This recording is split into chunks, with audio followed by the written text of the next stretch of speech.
Hello dear students, most welcome आपके अपने platform VNR classes में। मैं प्रहलाद फिर से हाजिर हूं लेके आपके लिए एक नया टॉपिक, जिसमें हम डील करेंगे आज इंट्रोडक्शन ऑफ सेल का सेकेंड पार्ट। हमने कल आपको फर्स्ट पार्ट कंप्लीट करा दिया था, आपने उस लेक्चर क्लास को कंप्लीट कर लिए होंगे, ठीक, अच्छे से नोट्स भी बना लिए होंगे।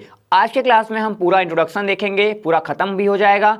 पार्ट 2 यहाँ पे हम यूकैरियोटिक सेल्स को पढ़ने वाले हैं। तो चलिए ये डील करते हैं यूकैरियोटिक सेल्स को। उसके पहले बता दें, यदि आप चैनल पे पहली बार आ रहे हैं, चैनल को सब्सक्राइब करके बेल आइकन को प्रेस कर दीजिएगा, ताकि आपके बदले हुए सिलेबस के अकॉर्डिंग हमारे जो क्लासेस रन हो रहे हैं वो आपको हरदम प्रॉफिट दे सके और आप अच्छे तरीके से हमारे साथ जुड़ सके। यदि आपको हमारी बुक चाहिए, जो फर्स्ट सेमेस्टर वाइज जो हमारा अभी न्यू सिलेबस आया है उसके अकॉर्डिंग हमारी बुक लॉन्च होने वाली है, तो प्री ऑर्डर चल रहा है। तो सारे स्टूडेंट्स जितने भी बुक चाहिए वो कमेंट करके हमारे नीचे डिस्क्रिप्शन में आपको पॉइंट्स बता देना है, या फिर डिस्क्रिप्शन को चेक करके एप्लीकेशंस के लिंक दिए जाएंगे, आप वहां पे जाके मैसेज कर सकते हैं, कोर्स में इनरोल कर सकते हैं। यदि आप कोर्स में इनरोल करते हैं तो आपको फ्री बुक दे दी जाएगी, जो भी कोर्स का प्राइस है उसी में वो इंक्लूडेड है। ठीक, तो चलते हैं आगे, देखते हैं। ये जो मेरा ऐप है, आप इस ऐप के साथ, यानी यही ऐप है जिसपे हम लर्निंग प्लेटफॉर्म आप बनाए हुए हैं,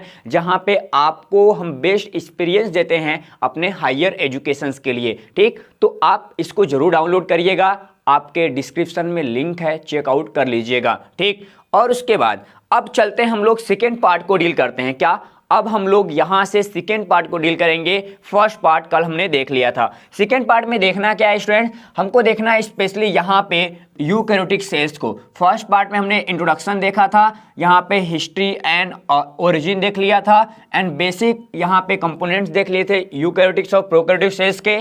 ठीक, और प्रोकैरियोटिक्स को अच्छे तरीके से डील कर लिया गया था। अब बात करते हैं आज के क्लास में, यानी यहाँ पे कह सकते हो कि ये जो पूरे क्लासेस थे ये आपके 4 पॉइंट्स जो मिला के ये बनाते हैं हमारा स्पेशली क्या बनाएंगे, यहाँ पे बनाएंगे ये पार्ट फर्स्ट। ठीक, तो पार्ट फर्स्ट बनाएंगे और यहाँ पे ये हो जाएगा हमारा यहाँ पे क्या, पार्ट 2। तो पार्ट 2 को हम लोग यहाँ से डील करेंगे। ठीक, तो चलते हैं आज अपने टॉपिक को स्टार्ट करते हैं, सीरीज कर लेते हैं यूकैरियोटिक सेल से, कि आखिरकार जो यूकैरियोटिक सेल्स होते हैं वो होते क्या है। आपने पिछले कक्षाओं में सही तरीके से देखा होगा, बोलते हैं कि यहाँ पे जो यूकैरियोटिक सेल्स है इनके internal organisation of eukaryotic cells is more developed than prokaryotic cells. यानी जो इंटरनल ऑर्गेनाइजेशन होता है यूकैरियोटिक सेल्स की, प्रोकैरियोटिक सेल्स की अपेक्षा काफी स्टैंडर्ड लेवल पे होता है। यानी प्रोकैरियोटिक मतलब प्रिमिटिव सेल्स, यूकैरियोटिक मतलब स्टैंडर्ड सेल्स से लिया गया है। ठीक, तो मतलब यहाँ पे डेवलपमेंट जो होगा वो प्रोकैरियोटिक से ज्यादा अच्छा होगा इंटरनल ऑर्गेनाइजेशन के बेसिस पे। ठीक, और यहाँ पे देखा क्या जाता है कि इनके ऊपर जो इन्वेलप होते हैं, यानी पूरा घेराव होता है, वो प्रोटोप्लाज्म और सेल वॉल का काफी अच्छा मैकेनिज्म देखने के लिए मिल जाता है। ठीक, अब बात करते हैं, यहाँ पे बोलता है they are enveloped to have double membrane system. यानी जितने भी यूकैरियोटिक सेल्स होते हैं सब क्या किसके बने होते हैं, सबके सब बने होते हैं स्पेशली डबल मेम्ब्रेन सिस्टम से। मतलब चारों तरफ उसके डबल मेम्ब्रेन, जैसे एक छोटा सा ऐसा सेल होगा, ठीक, तो एक मेम्ब्रेन ये हो गया और दूसरा मेम्ब्रेन आपका यहाँ पे पाया जाएगा। यानी ये क्या होता है, डबल मेम्ब्रेन सिस्टम आपको देखने के लिए मिल जाता है। मोस्ट इंपॉर्टेंट टॉपिक है, इस चीज को आप IMP करके ध्यान देना। यही अंतर है, जो हमारे प्रोकैरियोटिक्स होते हैं वो सिंगल स्टैंडर्ड के सिंगल मेम्ब्रेन सिस्टम्स होता है, लेकिन इनमें डबल मेम्ब्रेन सिस्टम्स होते हैं। लेयर बाय लेयर की बात कर रहा हूं।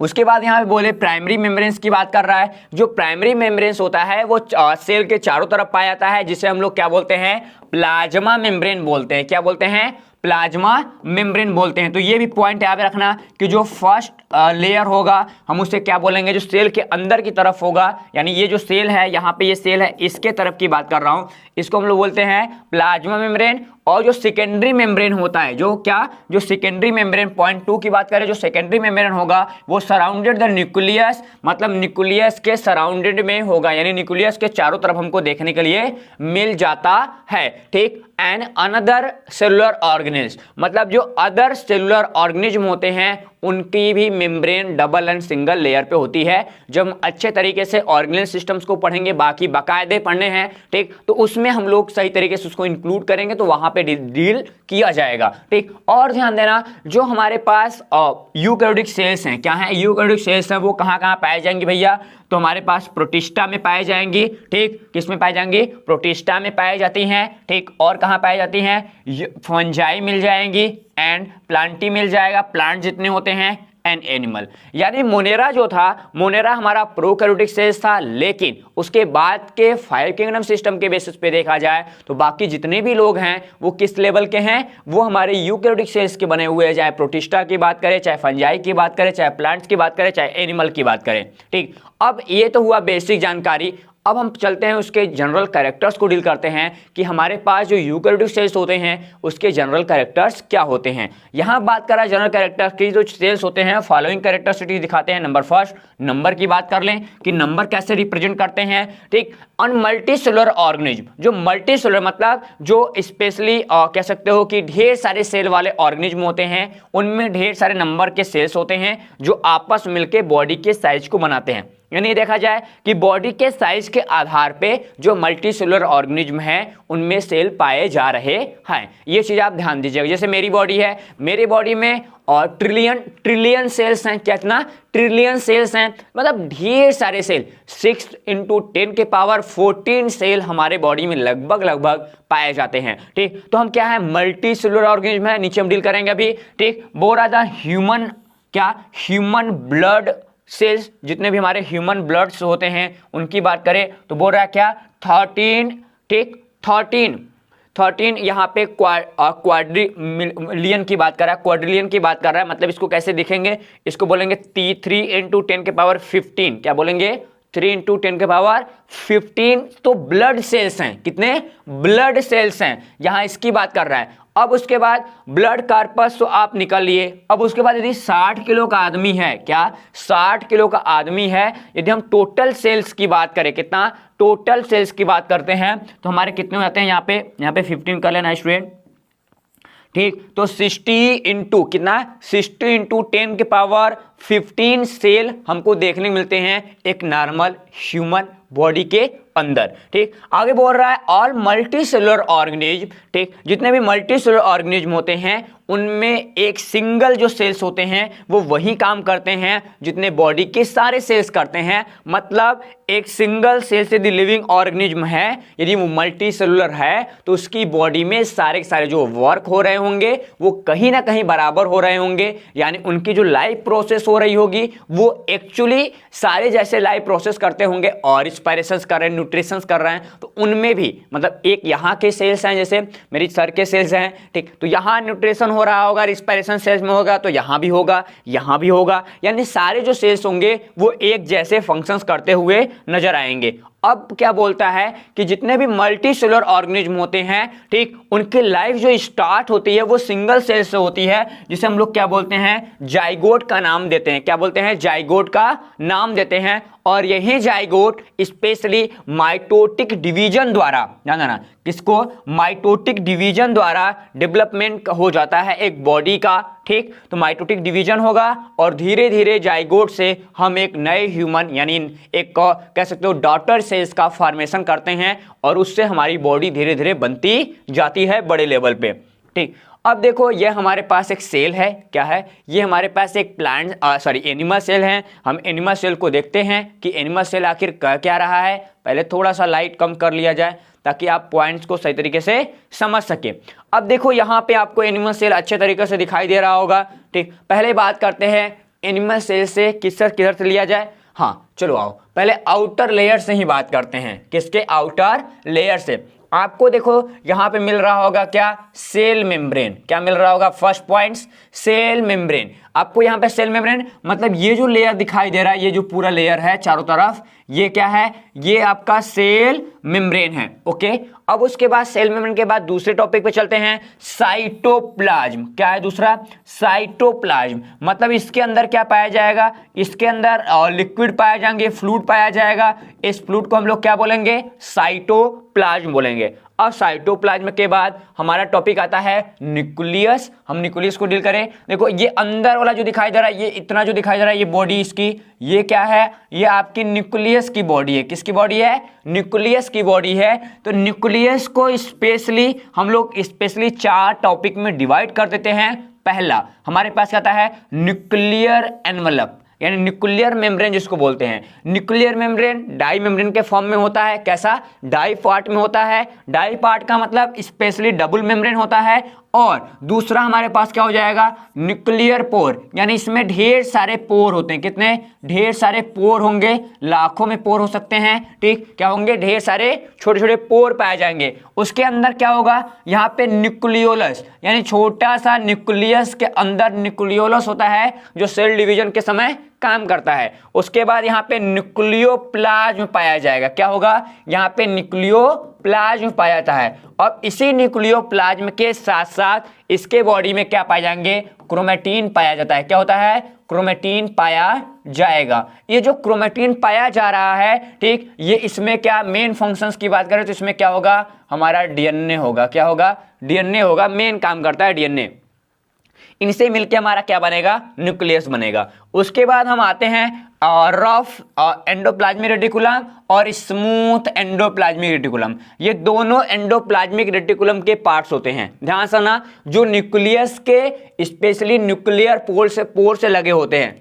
एंडोप्लाज्मिक रेटिकुलम किससे लगा होता है? न्यूक्लियस के न्यूक्लियर पोर से लगे होते हैं। रफ किसको बोलेंगे? जहां पे राइबोसोम पाया जाएगा। क्या? जहां पे राइबोसोम पाया जाता है, ठीक, हम उन्हें क्या बोलते हैं? Rough endoplasmic reticulum. और जहां पे राइबोसोम अब्सेंट होता है, हम उन्हें स्मूथ का नाम दे देते हैं। ठीक, आगे बढ़े, माइटोकॉन्ड्रिया के पास चलते हैं स्टूडेंट। माइटोकॉन्ड्रिया यहां पे देखने को मिल रहा है। क्या? माइटोकॉन्ड्रिया मिल रहा है। माइटोकॉन्ड्रिया रिस्पायरेशन में काम करता है, यानी ग्लाइकोलिसिस की साइकिल कंप्लीट करता है। और यहाँ पे C6H12O6 को क्या करता है? तोड़ देता है। किसमें? कार्बन डाइऑक्साइड और यहाँ पे सही कार्बन डाइऑक्साइड में, और यहाँ पे आपको H2O में। ठीक, तो H2 में तोड़ देगा और यहाँ पे कार्बन डाइऑक्साइड टूट जाएगा। आप कहते हो ना कि सर हमारे बॉडी में कार्बन डाइऑक्साइड कहाँ से आता है? तो स्पेशली सेल से आता है, जिसको माइटोकॉन्ड्रिया प्रोड्यूस करती है। ठीक, ये चीज आपको पता होना चाहिए। अब उसके बाद हमारे पास आता है क्या? यहाँ पे गोल्जी अपर्चर। क्या होता है? Golgi aperture. गोल्जी अपर्चर का नाम आपने सुना होगा, इसको ट्रॉफिक पुलिस भी कहते हैं। यानी बॉडी के अंदर, यानी सेल के बॉडी के अंदर, इस सेल के अंदर जितने भी वेस्ट मटेरियल्स हैं, ठीक, उनको पता लगाना और उनको सही ठिकाने लगाना, ये पूरा काम होता है गोल्जी अपर्चर का। हम आगे डील करेंगे। इसी के साथ गोल्जी अपर्चर से अटैच होते हैं क्या? यहाँ पे स्क्रेटरी वेसिकल पाए जाते हैं। ये भी आपको सिक्रेशन मटेरियल में काम करते हैं। उसके बाद हमारा छोटा सा पराक्सीसोम होता है। ठीक, ये हाइड्रोलिसिस करने में काम करता है। सेंट्रोसोम होता है, सेल डिवीजन में काम करेगा। और उसी का एक छोटा सा पार्ट हमारा सेंट्रियोस हो जाता है। लाइसोसोम आत्मघाती थैली इसको जो बोलते हैं। इसमें ढेर सारे 300 से अधिक प्रकार के एंजाइम्स होते हैं। ठीक, जो बॉडी सेल डाइजेशन में काम करते हैं। ठीक, उसके बाद हमारा राइबोसोम होगा। राइबोसोम जो पाया था वो आपका यहाँ पे 80S राइबोसोम होगा। क्या होगा? 80S राइबोसोम्स पाया जाता है। और इसके बाद छोटे छोटे यहाँ पे माइक्रोबिला या सीलियम पाया जाता है। क्या? सीलियम। देखो यहाँ पे लग रहा है ना, यहाँ पे ऐसा सीलियम हम लोग तो बनैबा नहीं करते हैं। जब पढ़ते थे हम लोग बनाते ही नहीं थे ना, गुरुजी कभी बताए नहीं। ये छोटे छोटे सीलियम पाए जाते हैं सेल के आउटर पार्ट्स पे। तो ये रहा आपका एक एनिमल सेल का ओवरव्यू। हमने अभी इसके बारे में डिटेल भी करना है। आपको इतना बताया गया, आप इतना सही तरीके से समझ चुके होंगे।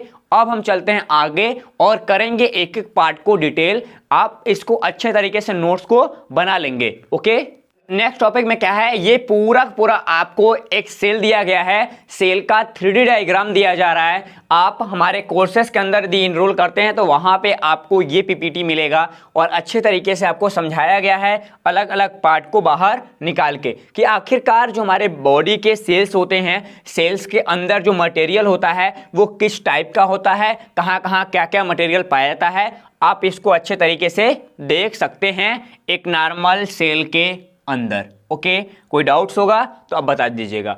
अब पढ़ते हैं शेप के बारे में कि आखिरकार भैया हमने यहाँ पे नंबर की बात कर लिया, अब तो शेप के बारे में बता दो कि भैया शेप कैसा होता है। जब शेप के बारे में बात होती है तो हमारे जो सेल्स होते हैं वो ढेर सारे शेप साइज की मतलब शेप के होते हैं, ठीक। स्फेरिकल हो सकता है, क्यूबिडाइल हो सकता है, ओवल हो सकता है, डिस्क लाइक हो सकता है, यहाँ से क्या बोल रहा है पॉलीगोनियल हो सकता है, ठीक। और यहाँ पे स्पेंडल लाइक, इरेगुलर कंडीशंस में, यानी ढेर सारे विभिन्न प्रकार के जितने भी नंबर्स हैं, लगभग सब सारी जितने भी नेम्स हैं, सभी शेप हैं, लगभग सभी के सभी शेप में हमारे सेल पाए जाते हैं। क्यों? क्योंकि हमारी बॉडी में 215 टाइप्स के सेल हैं। कितने? लगभग 215 प्लस टाइप के सेल्स हैं। तो सबकी जो साइज होती है वो अलग अलग ही होती है। क्या होती है? सबकी जो साइज शेप एंड साइज होती है वो अलग अलग ही होती है, ठीक। और यहाँ से ध्यान ये देना है कि हमारे पास जो वैरायटी ऑफ शेप्स हैं वो यहाँ पे अलग अलग ऑर्गेनिज्म में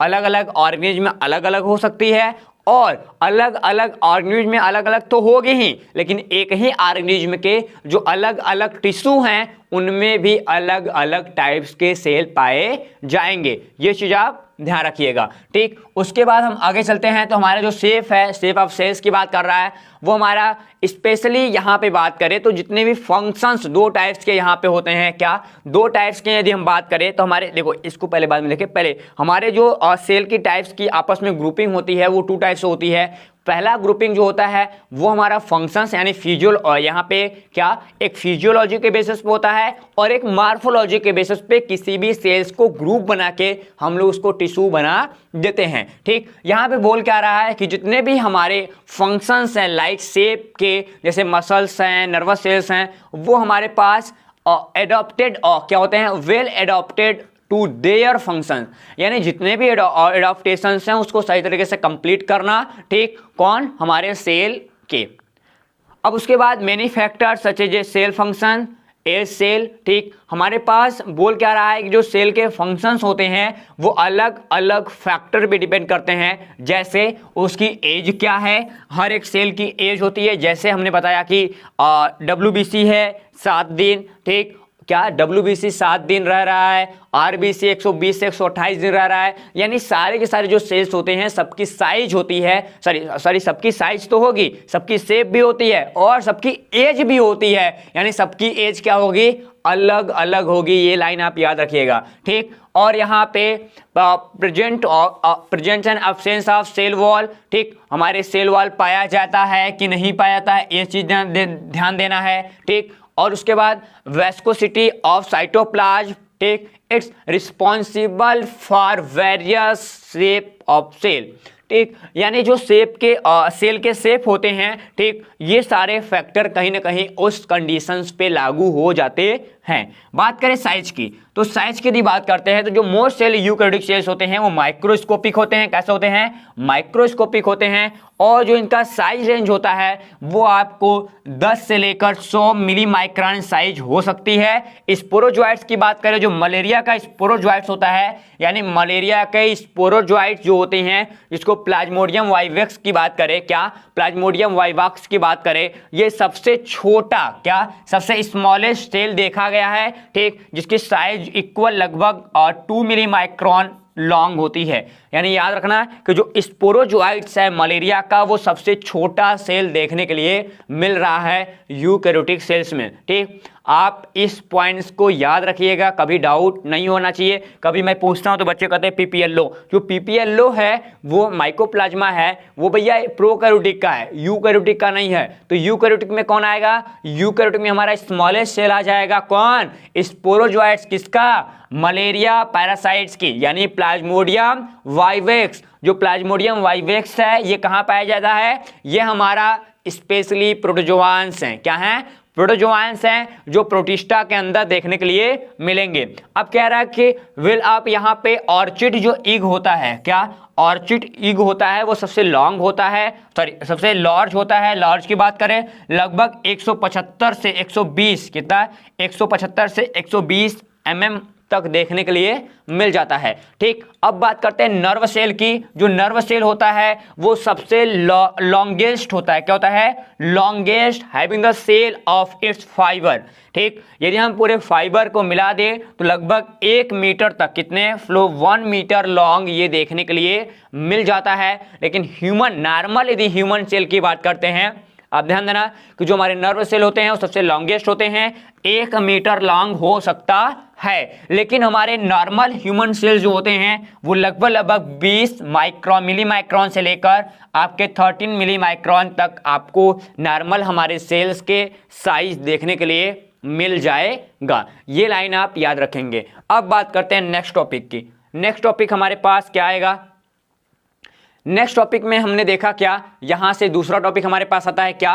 कंपोनेंट्स ऑफ सेल। आखिरकार भैया जो सेल है वो किस किस टाइप से मिलकर बना, किससे किससे मिलकर बना, पहले उसको डील करते हैं। अब हमने बाकी शेप देखा, नंबर देखा, साइज देख लिया। अब बात करते हैं कंपोनेंट्स की। तो देखो यहाँ पे हमारे पास 3 टाइप बोल रहा है, 3 मेन कंपोनेंट्स, यानी 3 मेन कंपोनेंट्स होते हैं। कैसे? 3 मेन कंपोनेंट्स होंगे किसमें? यूकैरियोटिक सेल्स में। कौन कौन होता है भैया? सबसे पहले हमारा क्या पाया जाता है? सेल मेम्ब्रेन होगा नंबर 1 पे। दूसरा हमारा होगा क्या? साइटोप्लाज्म नंबर 2 पे। और तीसरा हमारे पास होता है न्यूक्लियस। क्या होता है? न्यूक्लियस। तो याद रखना क्या, cell membrane number 1, cytoplasm number 2 और नंबर 3 पे हमारे पास क्या आ जाएगा? न्यूक्लियस। इन्हीं तीनों लोगों से मिलके हमारा सेल बनता है। सब्र करो, मिलेगा, पता होगा कि इनको कैसे हम डिवाइड करते हैं। ठीक, आगे अब देखना ये है कि आखिरकार वेरियस जो सेल के कंपोनेंट्स होते हैं वो हम डिस्कस कर रहे हैं। ध्यान देना एक एक पॉइंट्स को। आप यदि मेरे क्लास को ज्वाइन किए हैं तो आप छोड़ के ना भागिएगा, आपका लॉस होगा, हमारा कुछ जाने वाला नहीं है। हम यहाँ पे आपको केवल सपोर्ट करने के लिए आए हैं। यदि आप थोड़ा सा रुक के अपने नोट्स को बनाते हैं, इंग्लिश में नोट्स चल ही रहा है, हिंदी में बोल ही रहा हूं, जो पॉइंट्स आपको खूबसूरत लगे मेरे मुंह बाड़ी से वो आप अच्छे तरीके से नोट कर सकते हैं, हिंदी में भी, यानी मिक्स भी लिख सकते हैं। ठीक, मैं इसलिए देखो पीपीटी इंग्लिश में लेके आता हूं ताकि हमारे जो इंग्लिश मीडियम के स्टूडेंट्स हैं उनको बेनिफिशियली हो सके और जो हिंदी मीडियम के स्टूडेंट्स हैं वो इंग्लिश पढ़ना स्टार्ट कर सके। क्यों? क्योंकि जो न्यू एजुकेशन पॉलिसी आया है, इस न्यू एजुकेशन पॉलिसी में हिंदी को कोई जगह नहीं है। ये लाइन याद रखना, आगे चल के बहुत प्रॉब्लम होगा। बेरोजगारी की जो बड़ी हिस्सा है वो हिंदी के वजह से ही एक मानते हैं। अब लोग हिंदी को राष्ट्रभाषा बोल रहे हैं, हिंदी राष्ट्रभाषा नहीं है। एक लाइन समझना, मैंने भी संविधान पढ़ा है, कॉन्स्टिट्यूशन की किताब मेरे अलमारी में भी रखी है सामने, लेकिन वो कहती है कि हिंदी हमारा राज्य भाषा है, राष्ट्रभाषा नहीं है।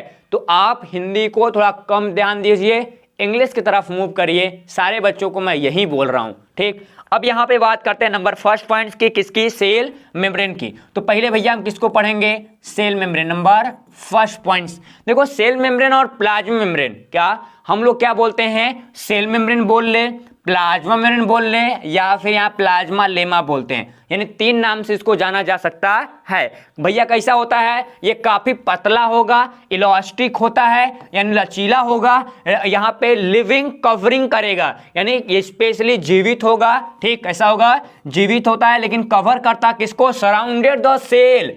ठीक, keeping the cell contents in place. ठीक, और provided shape to the cell and, यहां पे जितने भी सेल हैं, क्या सेल हैं, उसको सराउंडेड यानी चारों तरफ से कवर कर रहा है और उस सेल को शेप दे रहा, यानी एक आकृति देने का काम हमारा कौन करेगा? सेल मेम्ब्रेन करता है। और स्पेशली क्या करता है? कंट्रोल करता है। Cell and control the transfer of materials across its, यानी जो ट्रांसफर मटेरियल एक सेल से दूसरी सेल तक होता है। ठीक, जो हमारे पास चैनल्स होते हैं, प्रोटीन चैनल्स होते हैं, उसके थ्रू जो भी मटेरियल जाता है उस मटेरियल को, ठीक, कंट्रोल वो कोऑर्डिनेट करने के लिए, ट्रांसफर करने के लिए भी हमारा सेल मेम्ब्रेन कहीं ना कहीं जिम्मेदार होता है। ठीक, आगे चलते हैं। यहां पे बोलता है क्या है? कंपोज्ड, यानी ये किससे बना होगा? ये कंपोज होता है लिपिड प्रोटीन कॉम्प्लेक्स से। किससे बना होता है? लिपिड प्रोटीन और कॉम्प्लेक्स, यानी सॉरी लिपिड प्रोटीन कॉम्प्लेक्सेस से ये पूरी डिजाइन होगी। ठीक, अब ध्यान देना क्या होता है, यहाँ पे हमारे पास यहाँ पे कोई भी रिस्पायरेटरी एंजाइम्स नहीं मिलते। क्या मिलते हैं, हमारे पास जो सेल मेम्ब्रेन होता है वहाँ पे कोई भी रिस्पायरेटरी में कहीं ना कहीं एंजाइम नहीं मिलते। प्रोकैरियोटिक सेल्स में हमारा मीसोसोम था और वहाँ पे लगा था क्या, रिस्पायरेटरी एंजाइम थे, लेकिन यूकैरियोटिक सेल्स में एब्सेंट होता है। ठीक, आगे बोले जितने भी हमारे प्रोटिस्ट हैं, बोल रहा है in many protist and animal cell allow, ठीक, एंडोसाइटोसिस, ठीक, एंड एक्सोसाइटोसिस।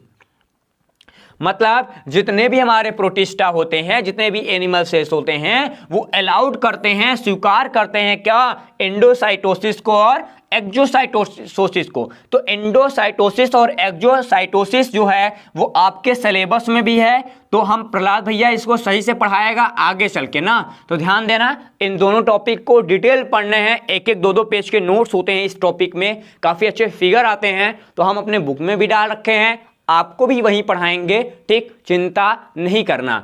अब यहाँ पे ध्यान देना, ये दोनों टॉपिक को आप ध्यान रखना, ये आपके जो प्रोकैरियोटिक सेल्स होते हैं वो अलाउ नहीं करते हैं। बोलता है कि जितने भी हमारे प्रोटिस्ट होते हैं और फंजाई होते हैं और प्लांट सेल्स होते हैं उनमें सेल मेम्ब्रेन कवर्ड होता है। क्या, जितने भी हमारे प्रोटिस्टा होते हैं और जितने भी हमारे फंजाई होते हैं और जितने भी हमारे प्लांट्स होते हैं उनमें जो सेल मेम्ब्रेन होता है वो कवर्ड होता है बाय ए थिक, क्या, एक थिक मोटी सी, राइट, मतलब मजबूती के साथ नॉन लिविंग सेल मेम्ब्रेन, यानी सेल मेम्ब्रेन यहाँ पे क्या होगा, कवर होता है, ठीक, मोटा सा, ठीक, कि नॉन लिविंग होता है किससे, सेल वॉल से। तो ये टॉपिक आप भी माइंड में रखेंगे कि एनिमल सेल को छोड़कर प्लांट, फंजाई और प्रोटिस्टा के जो एनिमल्स होते हैं उनके बॉडी के ऊपर यानी सेल मेम्ब्रेन के ऊपर, प्लाज्मा लेमा के ऊपर एक सेल वॉल पाया जाता है जो नॉन लिविंग होता है। ठीक, ये चीज आपको याद रहे। अब ये क्या करता है, ये इसका मेन काम होता है प्रोटेक्ट का और सपोर्टिंग का। तो भैया ये सुरक्षा करता है और सपोर्ट करता है किसको, सेल को। तो सेल को सपोर्ट करने के लिए, सेल को सुरक्षित करने के लिए हमारा सेल मेम्ब्रेन के साथ साथ सेल वॉल पाया जाता है। आगे बोलता है in prokaryotic cell, prokaryotics the cell wall surrounded the plasma membrane has the different structures comparison up to eukaryotic cells. यानी देखा जाए कि जितने भी हमारे प्रोकैरियोटिक सेल्स होते हैं उनके प्लाज्मा मेम्ब्रेन को डील किया जाए और यूकैरियोटिक सेल्स के प्लाज्मा मेम्ब्रेन को डील किया जाए तो उनमें काफी अंतर देखने के लिए मिल जाता है। ये लाइन आप याद रखिएगा। ठीक, आगे बढ़े, हम लोग आगे बढ़ते हैं। ये आपके पास स्ट्रक्चर्स हैं किसका, प्लाज्मा मेम्ब्रेन का। ठीक, क्या है, प्लाज्मा मेम्ब्रेन का ये आपके साथ स्ट्रक्चर्स है जिसको हम लोग सेल मेम्ब्रेन भी कह रहे हैं। ठीक, क्या कह रहे हैं, सेल मेम्ब्रेन भी कह रहे हैं। तो सेल मेम्ब्रेन का स्ट्रक्चर्स है, मैंने बोला कि काफी कॉम्प्लिकेटेड स्ट्रक्चर्स के साथ ये पाए जाते हैं। क्या होते हैं, काफी कॉम्प्लिकेटेड स्ट्रक्चर्स के साथ पाए जाते हैं। तो ध्यान देना, पहली बात यहां से, ठीक, क्या निकलेगा स्टूडेंट्स, हमारे पास यहां मिलता है, क्या आपको दिख रहा होगा, यहां बोलता है एक्स्ट्रा सेलुलर फ्लूइड और यहां पे साइटोप्लाज्म, मतलब ये सेल का बाहरी हिस्सा है, आउटर एरिया है। ठीक, इस चीज को ध्यान देना, ये आपका इनर एरिया है। तो ये बाहर की ओर पाया जाता है, ये अंदर की ओर पाया जाता है। अब इसमें बात कर रहे हैं छोटे छोटे पॉइंट्स की। आखिरकार क्या बोला, यहां पे हमारे पास लिपिड होगा, कौन सा, फास्फोलिपिड होगा। पहली बात क्या होगा, फास्फोलिपिड की बाइलेयर होगी। और जो ये दिखाई दे रहे हैं, ये पॉइंट जो दिखाई दे रहे हैं, ये क्या है, ये फास्फोलिपिड मॉलिक्यूल्स हैं। क्या है, फास्फोलिपिड मॉलिक्यूल्स हैं। जो ऊपर की तरफ एरिया है इसको बोलते हैं हाइड्रोफिलिक। क्या बोलते हैं, हाइड्रोफिलिक, यानी वाटर से प्यार करने वाले। और अंदर क्या होते हैं, हाइड्रोफोबिक, यानी वाटर से नफरत करने वाले। ठीक, अब उसके बाद ये क्या पता है, ये आपका इंटीग्रल प्रोटीन्स होते हैं, यानी बीच में आपका एक प्रोटीन स्ट्रक्चर्स पाया जाता है और ऊपर कार्बोहाइड्रेट के चेन लाइक स्ट्रक्चर्स पाए जाते हैं जो सपोर्टिव होते हैं। उसके बाद नीचे तलहटी पे सरफेस प्रोटीन होता है जो बेसमेंट मेम्ब्रेन की तरह काम करता है। क्या करता है, बेसमेंट मेम्ब्रेन की तरह काम करता है। और ये छोटे छोटे फिलामेंट्स होते हैं जिसको हम लोग सेल स्केलेटन के नाम से जानते हैं। तो ये सेल स्केलेटन होते हैं जो सपोर्टिव होते हैं हमारे प्लाज्मा मेम्ब्रेन को। और ये हमारे पास एक बड़ा सा प्रोटीन पाया जाता है जो कहीं ना कहीं प्रोटीन चैनल का काम करता है। क्या, प्रोटीन चैनल का काम करता है, स्पेशली मटेरियल को ट्रांसफर करने के लिए। अब उसके बाद एक इसको बोलते हैं हम लोग क्या, ग्लोबुलर, क्या बोलते हैं, ग्लोबुलर प्रोटीन्स का नाम देते हैं। अब उसके बाद एक छोटा सा पोरीफेरल प्रोटीन पाया जाता है, वो चारों तरफ लगा होता है, ठीक। और यहाँ पे ग्लाइकोलिपिड पाया जाता है। ग्लाइकोलिपिड मतलब ग्लूकोज के साथ जो लिपिड होता है उसको ग्लाइकोलिपिड कहते हैं। ये बीच बीच में इसको थिकनेस देता रहता है, ठीक। आगे यहाँ पे हमको छोटे छोटे पॉइंट्स में कोलेस्ट्रॉल भी मिल जाता है, क्या, कोलेस्ट्रॉल भी मिल जाता है। देखो यहाँ पे भी ट्रांसफर प्रोटीन बोल रहा है, ठीक। ये प्रोटीन चैनल यानी बीच में खोखला जगह निकल जाएगा तो हम उन्हें क्या बोलेंगे, यहाँ पे ट्रांसपोर्ट प्रोटीन का नाम देते हैं। ये हमारा ग्लाइकोप्रोटीन होता है। क्या होता है, ग्लाइकोप्रोटीन, यानी ग्लूकोजन के साथ जो प्रोटीन लगा होता है उसको ग्लाइकोप्रोटीन, और जो लिपिड के साथ ग्लूकोजन यहाँ जो ग्लूकोज होता है वो प्रोटीन के साथ ऐड हो रहा है तो क्या बनाएगा, ग्लाइकोप्रोटीन बनाएगा, और वो लिपिड के साथ ऐड होता है तो ग्लाइकोलिपिड बनाता है। ऐसा कुछ स्ट्रक्चर्स होता है, ये आपके 75 एंगस्ट्रॉम के स्ट्रक्चर्स के साथ पाए जाएंगे। आप इस पॉइंट्स को याद रखिएगा, ओके।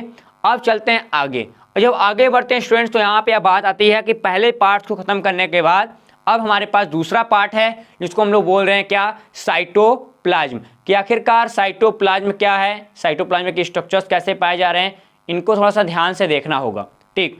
तो यहाँ से आप पॉइंट्स साइटोप्लाज्म कर लीजिए, ठीक। दूसरा हेडिंग है साइटोप्लाज्म।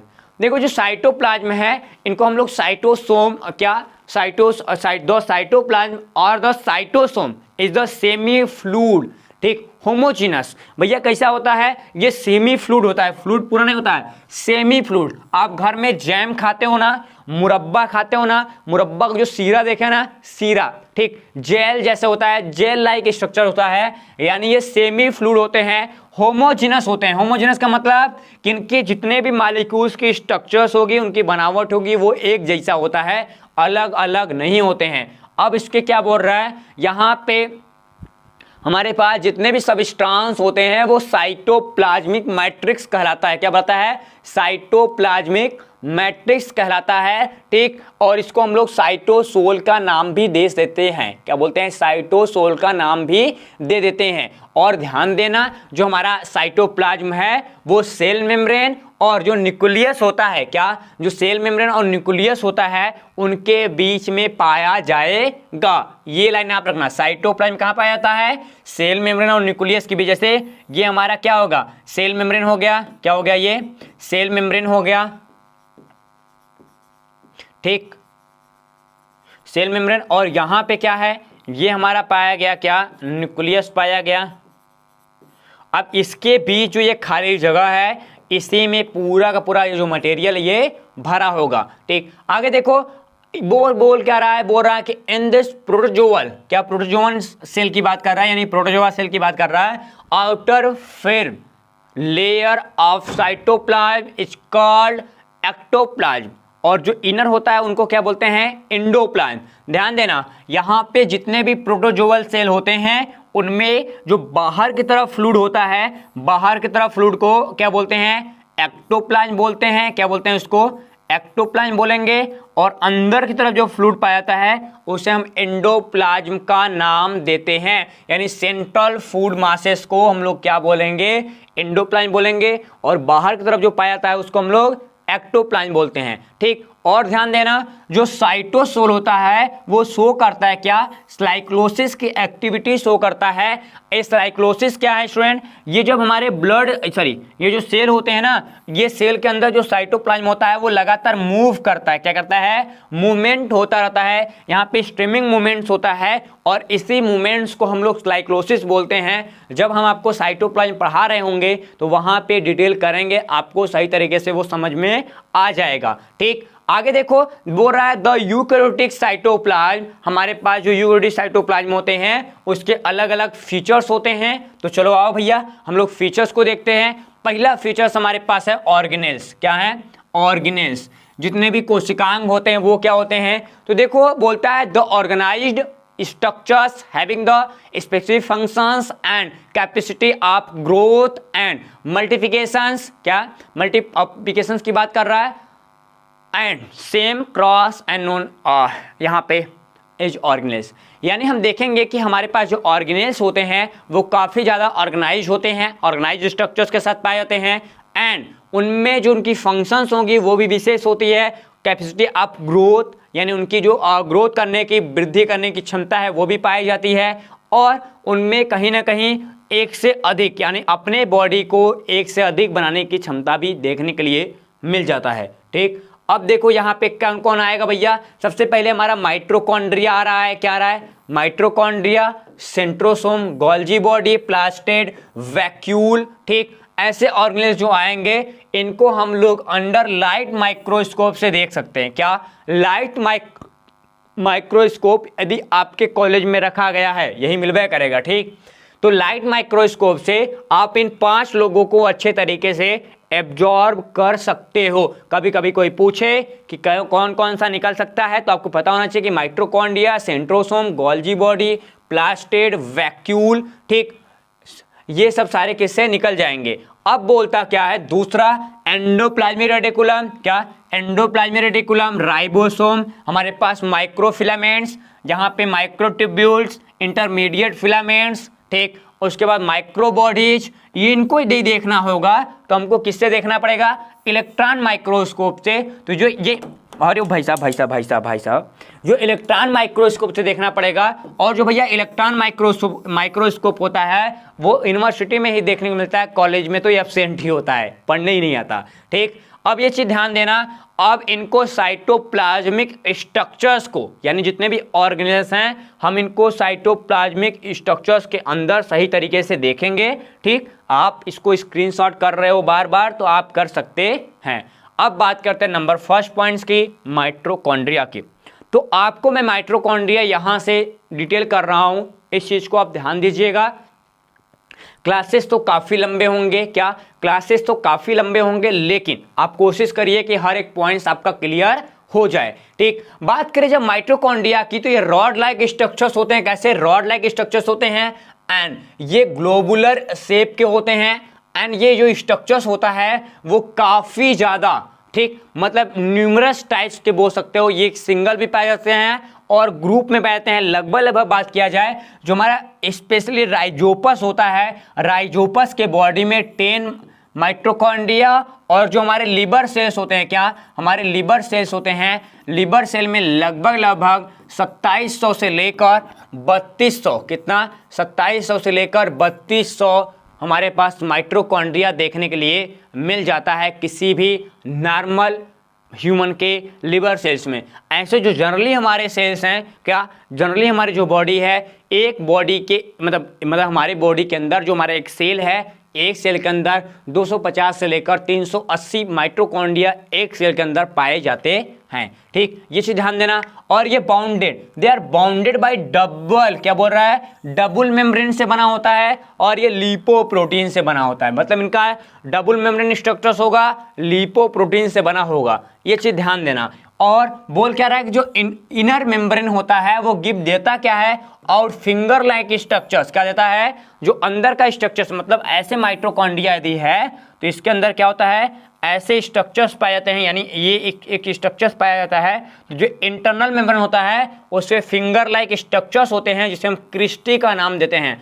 तो याद रहे ये भी IMP है, यानी आपसे पूछा जाए भैया क्रिस्टी क्या होता है, तो आपको पता होना चाहिए जो क्रिस्टी होती है वो पर्टिकुलर क्या है, माइटोकॉन्ड्रिया के इंटरनल मेम्ब्रेन पे पाए जाने वाला स्ट्रक्चर्स हैं। ठीक, आगे बोल रहा है यदि हम इनको डिवाइड करें तो ये अंदर के अंदर, ठीक, हमारे पास चेंबर ऑफ माइटोकॉन्ड्रियन, यानी अंदर ये जो चेंबर दिखाई दे रहा है, ये खाली जगह है, इसको माइटोकॉन्ड्रियन हम चेंबर के नाम से जानते हैं। ठीक, आगे भी डील करना है। ऑन द इंटरनल सरफेस, यानी जो इंटरनल सरफेस होता है किसका, क्रिस्टी का इंटरनल सरफेस होता है, उस पर प्रेजेंट होते हैं क्या, यहाँ पे मशरूम लाइक, क्या मशरूम लाइक स्ट्रक्चर्स। इसको ऐसे देखो, ऐसे स्ट्रक्चर्स एक पाए जाते हैं। इस स्ट्रक्चर्स को हम लोग क्या बोलते हैं, ऑक्सीसोम बोलते हैं। यानी इस स्ट्रक्चर्स को हम ऑक्सीसोम बोले, या फिर इसको F1 कण बोला जाता है, क्या F1 पार्टिकल्स, और इसको F0 पार्टिकल्स, क्या F0 पार्टिकल्स। तो आपको डिटेल जब माइटोकॉन्ड्रिया पढ़ाया जाएगा तो डिटेल करा जाएगा, बट हम यहाँ पे बेसिक देख रहे हैं। ठीक, जो रिलेट करता है किससे, क्या होता है यहाँ से क्या बोलता है, फास्फोरिलेशंस, क्या और यहाँ पे फोटोफॉस्फोरिलेशन में भी काम करता है और फास्फोरिलेशन में भी काम करता है। ठीक, ये चीज आप याद रखना। और इसके बाद आगे बढ़े तो आगे बढ़ते हैं, दो स्पेस है, स्पेस बिटवीन द, यहाँ पे मेंबर्स, सॉरी कहाँ पे गया भाई, हाँ यहाँ पे कह रहा है the space between the membranes and the lumen and fluid, यानी इसके अंदर हमारा फ्लूइड पाया जाता है, माइट्रोकॉन्ड्रियल मैट्रिक्स। भैया इसका अलग से मैट्रिक्स होगा, इनके अंदर जो पानी मतलब लिक्विड पाया जाता है, फ्लूइड पाया जाता है, वो फील्ड होता है, भरा होता है, किससे, स्पेशली माइट्रोकॉन्ड्रियन मैट्रिक्स से। तो आपको एक चीज बता दूं कि जो सेल के मैट्रिक्स होते हैं, सेल में पाए जाते हैं उसको साइटोप्लाज्म बोलते हैं, जो न्यूक्लियस में पाया जाता है उसको न्यूक्लियोप्लाज्म बोलते हैं, और जो माइट्रोकॉन्ड्रिया के अंदर पाया जाता है उसे माइट्रोकॉन्ड्रियल मैट्रिक्स बोलते हैं। ओके, और ये जो मेम्ब्रेन से और मैट्रिक्स के बीच ढेर सारे, यानी जो हमारे मेम्ब्रेन और जो मैट्रिक्स होता है उनमें ढेर सारे ऑक्सीडेटिव एंजाइम्स पाए जाते हैं, यानी इनके अंदर जो हमारा मैट्रिक्स होता है उसमें क्या पाया जाएगा, एंजाइम पाए जाएंगे, कोएंजाइम पाए जाते हैं, और जो माइटोकॉन्ड्रिया के अंदर खुद का डीएनए पार्टिकल्स भी होता है, क्या होता है, खुद का डीएनए भी पाया जाता है, और खुद का राइबोसोम होता है। जो राइबोसोम पाया जाता है वो कितना 70S का होता है, कितना 70S का राइबोसोम भी इसके बॉडी के अंदर देखने के लिए मिल जाएगा। ठीक, और यहाँ पे छोटा सा पॉइंट्स जो होगा, छोटा सा पॉइंट्स में क्या मिलेगा आपको, डीएनए भी देखने के लिए मिल जाएगा। ठीक, अब ये क्या करता है, ये सिंथेसिस करता है किसके, प्रोटीन के। जो राइबोसोम होते हैं वो प्रोटीन सिंथेसिस में काम करते हैं, ये लाइन आपको पता होना चाहिए। अब बात करते हैं यहाँ पे आगे, या प्रोड्यूस क्या करते हैं, एनर्जी प्रोड्यूस करते हैं। भैया क्या करते हैं, भैया ये एनर्जी प्रोड्यूस करते हैं, कब करते हैं, ये एटीपी के फॉर्म में, कितने, एटीपी के फॉर्म में, यानी एडिनोसिन ट्राइफॉस्फेट जो होता है उसके फॉर्म में एनर्जी को बाहर की ओर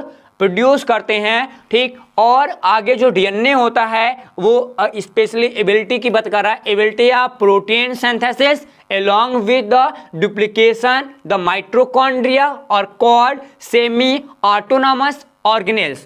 तो भैया एक चीज याद रखना, सेमी ऑटोनॉमस ऑर्गेनेल्स ये मोस्ट इंपॉर्टेंट टाइप फैक्ट है, क्या मोस्ट इंपॉर्टेंट फैक्ट है। इस फैक्ट को आप याद रखेंगे, क्या करेंगे, ये फैक्ट आप याद रखेंगे, अच्छे से याद रखेंगे कि भैया हमारे पास यदि बोल रहा है क्या, सेमी ऑटोनॉमस ऑर्गेनेल्स की बात कर रहा है, क्या कर रहा है, सेमी ऑटोनॉमस ऑर्गेनेल्स की बात कर रहा है, तो इसमें सबसे बेस्ट चीज क्या आएगा, माइटोकॉन्ड्रिया और प्लास्टिड। क्या, माइटोकॉन्ड्रिया और जो प्लास्टिड है वो सेमी ऑटोनॉमस ऑर्गेनेल्स हैं। इसको हिंदी में बात करें तो इसको बोलते हैं अर्ध स्वायत्त सेल। क्या बोलते हैं, अर्ध स्वायत्त सेल बोलते हैं, यानी माइटोकॉन्ड्रिया और लवक को हम लोग अर्ध स्वायत्त सेल का नाम देते हैं। आप शायद इंटर में इसको तो पढ़े ही होंगे। ठीक, आगे बढ़ते हैं। आगे जो डीएनए होता है वो माइटोकॉन्ड्रिया को यहाँ से रिजुअल बनाता है, special that of bacterial cell,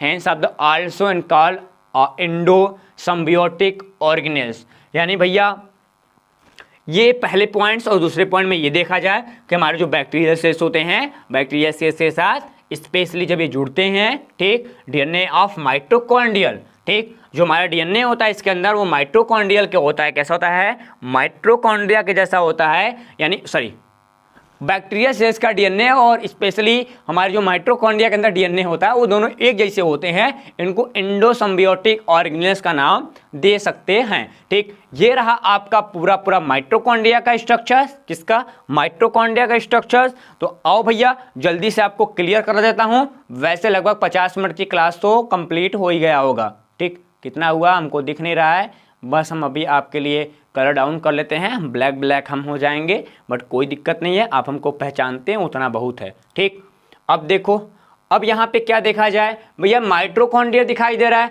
हमने क्या बोला, ये डबल मेम्ब्रेन स्ट्रक्चर्स हैं, तो भैया इसकी आउटर मेम्ब्रेन यहाँ पे दिखाई दे रहा है नंबर फर्स्ट पॉइंट पे।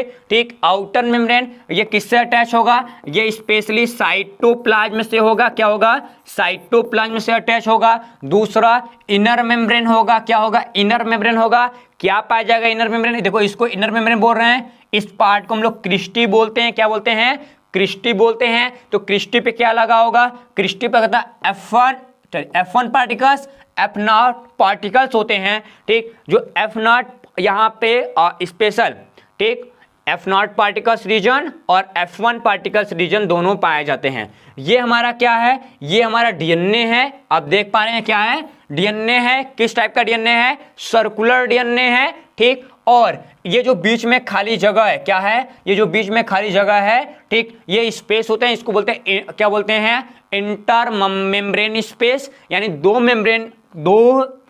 मेम्ब्रेन के बीच में खाली जगह। इसके बाद ये मैट्रिक्स होते हैं, यानी इनके बीच क्या पाया जाएगा, मैट्रिक्स पाया जाता है। ये मैट्रिक्स क्या करता है, इस मैट्रिक्स में ढेर सारे एंजाइम और कोएंजाइम्स होते हैं जो ग्लाइकोलिसिस के साइकिल को कंप्लीट कराते हैं। क्या कराते हैं, ग्लाइकोलिसिस के साइकिल को कंप्लीट कराते हैं, ठीक। उसके बाद हमारा ये फ्री राइबोसोम होता है। जो फ्री राइबोसोम होता है, वैसे लोग जो कहते हैं कि ये 70S का होता है, कितना 70S का होता है, लेकिन यदि हम हायर क्लासेस में आप आ गए हैं तो वो 68S का, कितना स्टूडेंट, वो 68S का ही देखने के लिए मिलेगा, ठीक।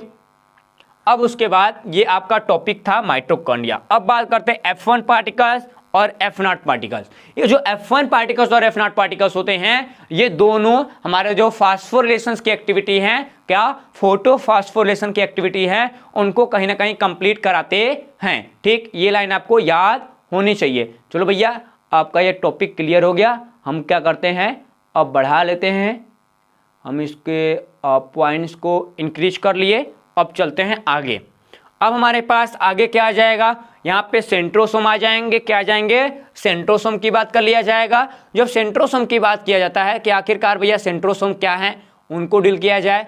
तो हमारा जो सेंट्रोसोम है, यहाँ पे बोल क्या रहा है, कहाँ गया भाई, अरे हाँ, सेंट्रोसोम ये 9+1 के रेशियो में पाए जाते हैं और ये special clear zone arounded centriole से बने होते हैं। क्या होते हैं, सेंट्रियोल से बने होते हैं। और ये पाए जाएंगे कहाँ पे, न्यूक्लियस के पास पाए जाते हैं। क्या होते हैं, न्यूक्लियस के पास पाए जाते हैं। और इसमें स्पेशल प्रोटीन देखने के लिए मिल जाता है और इसे हम सेंट्रोस्फीयर का नाम देते हैं। यानी जहाँ पे ये पाया जाता है, सेंट्रियोल जहाँ पाया जाता है, उसके किनारे स्पेशली प्रोटीन लगे होते हैं और इस एरिया को हम लोग क्या बोलते हैं, यहाँ पे सेंट्रोस्फीयर का नाम देते हैं। कभी कोई पूछे कि सेंट्रोस्फीयर क्या है, तो बता देना कि जहाँ सेंट्रोसोम होता है, उसके अराउंड में जो प्रोटीन, स्पेशलाइज्ड प्रोटीन्स होते हैं साइटोप्लाज्म के, वो इंक्लूड होते हैं इनमें, इसीलिए इनको सेंट्रोस्फीयर का नाम बोला जाता है। बोलते हैं इस मैट्रिक्स इज कॉल्ड, इनके अंदर जो मैट्रिक्स पाया जाता है, क्या इनके अंदर जो मैट्रिक्स होता है, उन्हें हम क्या बोलते हैं, काइनोप्लास्ट का नाम देते हैं। तो काइनोप्लास्ट इसके बॉडी के अंदर देखने के लिए मिल जाता है और इनमें टू राउंडेड बॉडी, क्या टू राउंडेड बॉडी होता है, जिसको हम लोग सेंट्रियोल्स बोलते हैं। क्या बोलते हैं,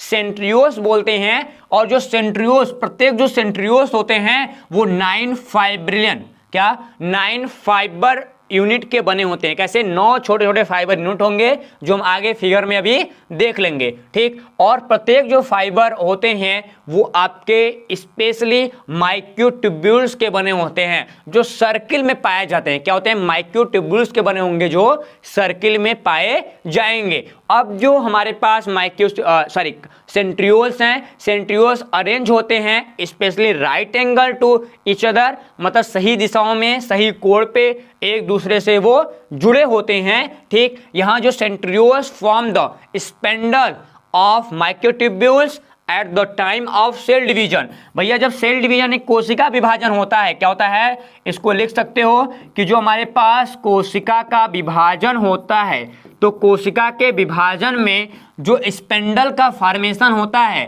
क्या तंतु इसको बोलते हैं, तंतु का फॉर्मेशन या स्पेंडल का फॉर्मेशन होता है, वहां पे हमारा सेल डिवीजन के समय जो स्पेंडल बन रहा है उसके माइक्रोट्यूब्यूल्स बनाते हैं। और जो माइक्रोट्यूब्यूल्स यानी सेंट्रियोल्स ही बनाते हैं, यानी सेंट्रोसोम नहीं है तो सेल डिवीजन का होना असंभव है।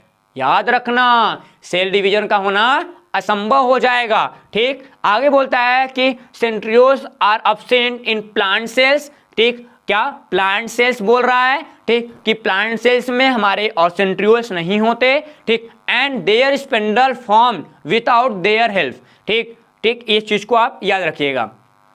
अब आगे ये हमारे पास फिगर आ गया, क्या आ गया, ये फिगर दिखाई दे रहा है। हमने क्या बताया था कि आपको जो स्ट्रक्चर्स ये दिखाई दे रहा है, क्या दिखाई दे रहा है, आपको जो ये स्ट्रक्चर दिखाई दे रहा है, इस स्ट्रक्चर्स को हम लोग क्या बोलते हैं, इसको बोलते हैं माइक्रोट्यूब्यूल्स। क्या बोलेंगे, माइक्रोट्यूब्यूल्स का नाम देते हैं, यानी इसको लिखना हो तो लिख सकते हैं, क्या बोलेंगे, इसको माइक्रोट्यूब्यूल्स का नाम देंगे।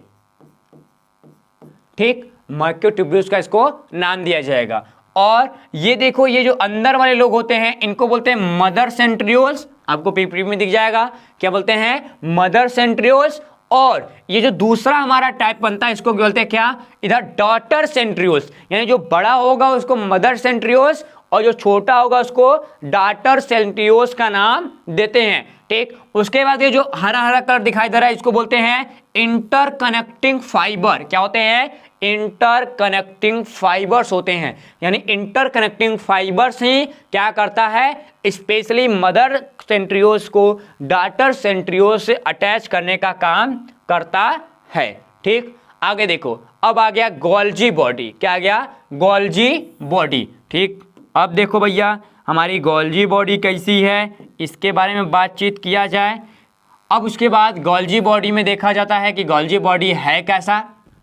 बोलते हैं जो गोल्जी बॉडी है वो स्टॉक करती है और पैरेलल अरेंज होती है। क्या, ये पैरेलल फ्लैटेड, कैसे बोलते हैं, फ्लैटेड बोलते हैं, फ्लैटेड एंड पैरेलल अरेंज होता है vesicle and vesicle found in, ठीक, स्पेशल एंडोप्लाज्मिक रेटिकुलम के आसपास, यानी एंडोप्लाज्मिक रेटिकुलम के आसपास ये फ्लैटेड स्ट्रक्चर्स में पैरेलल उसके देखने के लिए मिल जाता है। ठीक, और ये कंपोज होती है, यानी बनी होती है, किससे किससे बनी होगी, लैमेली होगी, ट्यूब्यूल्स होगा, वेसिकल पाया जाएगा, वैक्यूल, यानी इनमें स्पेशली 4 स्ट्रक्चर्स होंगे। क्या होंगे, 4 स्ट्रक्चर्स होंगे। इन्हीं चारों स्ट्रक्चर से पूरा का पूरा गोल्जी बॉडी कहीं ना कहीं बना होगा। ठीक, उसके बाद कहता है कि देयर मेम्ब्रेन आर सपोर्टेड, जो इनकी मेम्ब्रेन होती है वो सपोर्टेड होती है, जिससे एंडोप्लाज्मिक रेटिकुलम से कंपोज होती है, और लिपोप्रोटीन, मतलब जैसे हमारे एंडोप्लाज्मिक रेटिकुलम होता है, क्या, एंडोप्लाज्मिक रेटिकुलम जैसे पाया जाता है, जस्ट लाइक वैसा ही इनका भी जो मेम्ब्रेन होगा एंडोप्लाज्मिक रेटिकुलम का, और जो हमारे पास गोल्जी बॉडी है उसका जो मेम्ब्रेन होता है वो किसका होगा, लिपोप्रोटीन का बना होगा। बोलता है कि ऑन प्लांट सेल्स में गोल्जी कम्प्लेक्स होते हैं। क्या होते हैं, गोल्जी कम्प्लेक्स होते हैं, और इस गोल्जी कम्प्लेक्स को हम लोग डिक्टियोसोम कहते हैं। कभी आपसे पूछा जाए भैया कि डिक्टियोसोम क्या है, तो आप बताओगे कि गोल्जी कम्प्लेक्स के अंदर, किसके, गोल्जी कम्प्लेक्स के अंदर डिक्टियोसोम पाए जाते हैं, और ये डिक्टियोसोम्स केवल प्लांट सेल में पाया जाएगा, तब भी बोलना, एनिमल सेल में नहीं। ठीक, आगे जो सीक्रेट्स करता है, ढेर सारे secrets, required material for the formation of cell wall, यानी सेल वॉल के बनने के लिए, क्या, सेल वॉल के बनने के लिए जो रिक्वायर्ड मटेरियल होता है उसका लगातार फॉर्मेशन करता है, क्या, डिक्टियोसोम। बोलता है कब, जब टाइम ऑफ सेल डिवीजन, यानी जब सेल डिवीजन हो रहा होता है उस समय सेल वॉल बनना चाहिए। तो सेल वॉल बनेगा कैसे, जब हमारा डिक्टियोसोम मटेरियल का सिक्रेशन करता है, जो भी जरूरत मटेरियल है, उस जैसे सेलुलोज हुआ, हेमीसेलुलोज हुआ, उसके बाद पेक्टिन हुआ, सुबेरिन हुआ, इसका सिक्रेशन कौन करेगा, डिक्टियोसोम करेगा। उसके बाद ये क्या करता है स्टूडेंट, अब देखो बोल रहा है it help in the formation of acrosome of sperm, यानी भैया हमारा स्पर्म सेल होता है, जैसे ये हमारा क्या हो गया, ये हमारा एक छोटा सा ऐसे एक स्पर्म सेल हो गया, क्या हो गया, स्पर्म सेल हो गया। स्पर्म सेल के जो ऊपर को, क्या, ऊपर एक स्ट्रक्चर्स होता है, ठीक, ऐसा टोपी लगा होता है, इस टोपी को हम लोग क्या नाम देते हैं, इस टोपी को हम नाम देते हैं एक्रो।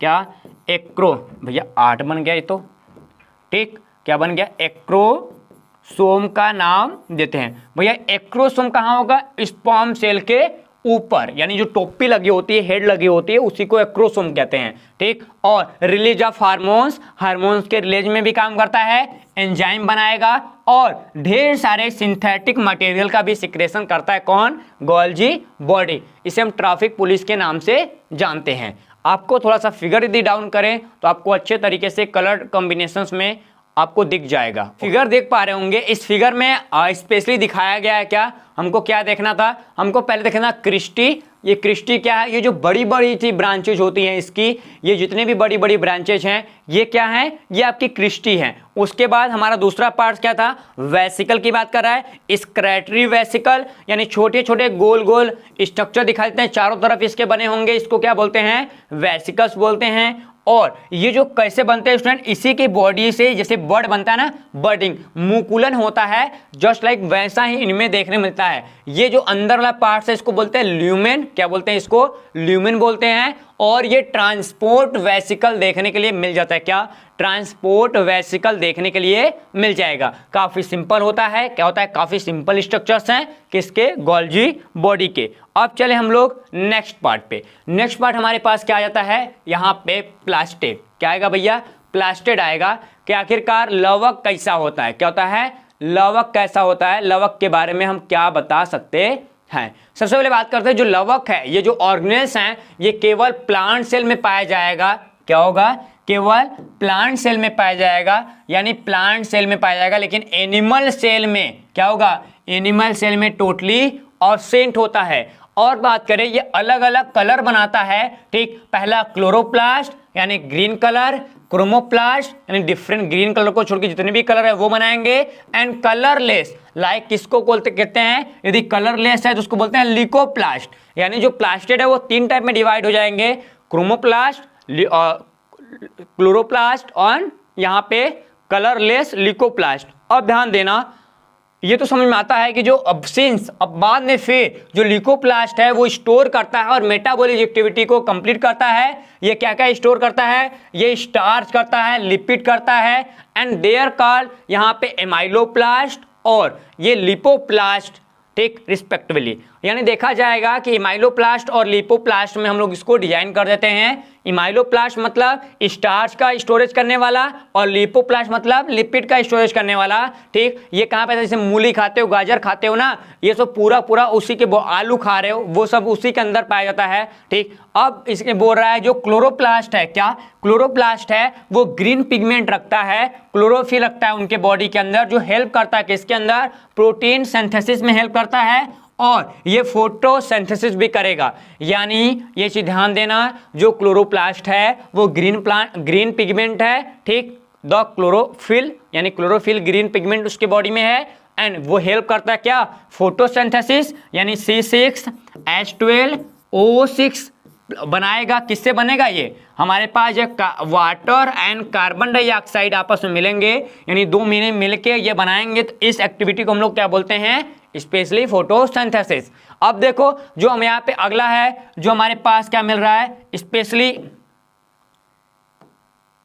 हाँ, यहाँ पे क्लोरोप्लास्ट डबल मेम्ब्रेन होता है, आउटर मेम्ब्रेन को हम लोग स्टोमा बोलते हैं, और जो इनर आउटर मेम्ब्रेन को स्टेमा बोल देता है। और स्टोमा पे ढेर सारे स्टेबल एंजाइम्स होते हैं, जो सॉल्युबल एंजाइम्स होते हैं, और इनके अंदर हमारे complex system of membrane double compartment called thylakoid, क्या, थैलेक्वाइड, यानी थैलेक्वाइड्स होंगे वो आपस में कंटिन्यूटिंग के साथ मिलकर ग्रेना का निर्माण करेंगे, ठीक। तो एक लाइन समझना क्या, कि जो हमारा क्लोरोप्लास्ट है वो डबल मेम्ब्रेन के साथ है, इंटरनल मेम्ब्रेन को हम लोग क्या बोलते हैं, स्टोमा बोलते हैं, और स्टोमा पे ढेर सारे सॉल्युबल एंजाइम्स होते हैं, और ये कॉम्प्लेक्स स्ट्रक्चर्स यानी सिम्टम्स, ये पूरा सिस्टम बनाते हैं किसके, membrane bound compartment called thylakoid, यानी अंदर हमारे थैलेक्वाइड्स आपस में जुड़कर स्पेशली ग्रेना का निर्माण करेंगे। हम लोग अगले पार्ट में इसको डील करेंगे, ठीक।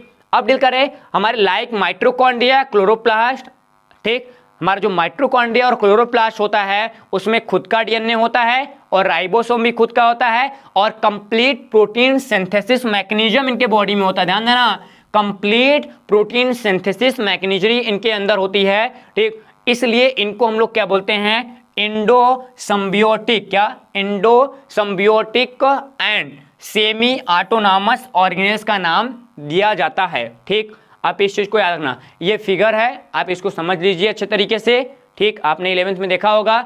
अब बात करते हैं मेटाप्लाज्म की। आखिरकार भैया मेटाप्लाज्म क्या है? ये बोलते हैं इसमें ढेर सारे पार्टिकल्स भरे होते हैं। पहला जैसे वैक्यूल भरा होगा, ग्रेन्यूल्स भरा होते हैं, एंड ढेर सारे साइटोप्लाज्मिक बॉडी भरी होती है। क्या? साइटोप्लाज्मिक बॉडी भरी होती है। राइबो न्यूक्लियोप्रोटीन मॉलिक्यूल्स भरे होते हैं इनके बॉडी के अंदर, ठीक। और ये इसमें ढेर सारे सिलिया, बेसल बॉडीज, फ्लैजिला जो मिलते हैं वो भी देखने के लिए मिल जाते हैं, ठीक। अब आप इसको करना क्या है, ये आपके सिलेबस में वैसे नहीं है, मैंने एमएससी के लिए लगा रखा था, बट आप इसको एक बार स्क्रीनशॉट करके अच्छे तरीके से पढ़ लेंगे। मेरे क्लासेस का टाइम हो चुका है, लगातार अलार्म बज रहा है, ठीक। तो आप यहाँ से इसको स्क्रीनशॉट कर लीजिए। ये आपके लिए माइक्रोट्यूब्यूल्स हैं, आप इसको भी स्क्रीनशॉट कर लीजिए। स्टूडेंट्स जो भी डाउट्स होगा आप पूछ लीजिएगा, मैं आपको बता दूंगा, ओके।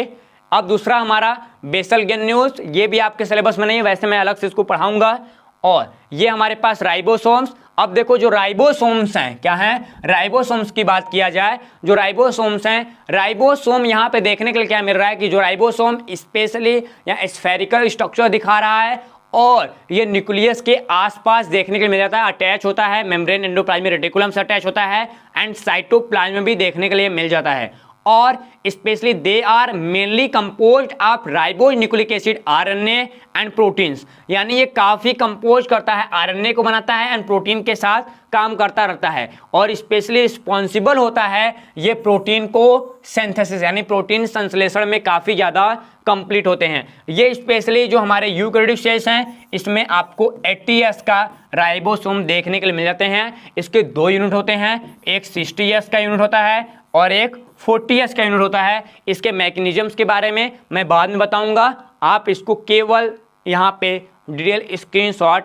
कर लीजिए, ठीक। अब बात करते हैं और अगले पार्ट्स की। यहाँ पे इंक्लूजन्स की बात कर रहा है, यानी जितने भी वहाँ पे पार्ट्स होते हैं, क्रिस्टल्स होते हैं, ठीक। वो ग्लाइकोजन क्रिस्टल है, स्टार्च है, ढेर सारे ऑर्गेनिक मटेरियल है, पिगमेंट्स हैं, ड्यूरोप्लेटेड हैं, फ्लैटेड स्ट्रक्चर्स हैं, इनऑर्गेनिक क्रिस्टल हैं। सारे क्रिस्टल्स को मिला के हम लोग क्या बोलते हैं, इंक्लूजन्स का नाम दे देते हैं। तो मोस्ट इंपॉर्टेंट था, आप इसको स्क्रीनशॉट कर लेंगे अच्छे तरीके से। आपका एंडोप्लाज्मिक रेटिकुलम सही तरीके से बच गया है। क्या?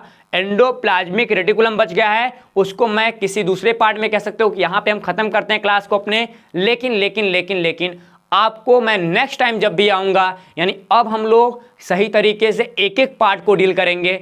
यूकैरियोटिक सेल्स में इतना आपको जानने के लिए मोस्ट इंपॉर्टेंट था, ठीक। तो मिलते हैं कल वाले क्लास में सेल मेम्ब्रेन को लेके अच्छे तरीके से। पहले सेल थ्योरी पढ़ेंगे, उसके बाद हम लोग सेल मेम्ब्रेन को स्टार्ट करेंगे।